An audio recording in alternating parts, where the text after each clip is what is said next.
ఉన్నటువంటి ఆ గౌరీలందరూ మరి స్థానికుల సహకారంతో ఈ గౌరీ మహోత్సవం అంబరాలంటే విధంగా ఘనంగా చేస్తున్నాం. మరి ఈరోజు సారీ కార్యక్రమం ఊరేగింపు ఉంది.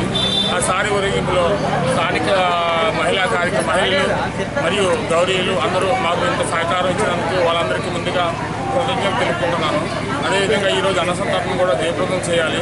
12వ తారీఖున జరగబోయేటువంటి అనుపు కార్యక్రమం మీరందరూ పాల్గొని, గ్రామ ప్రజలందరూ పాల్గొని ఆ కార్యక్రమంలో జయప్రదం చేస్తారని నేను కోరుకుంటున్నాను.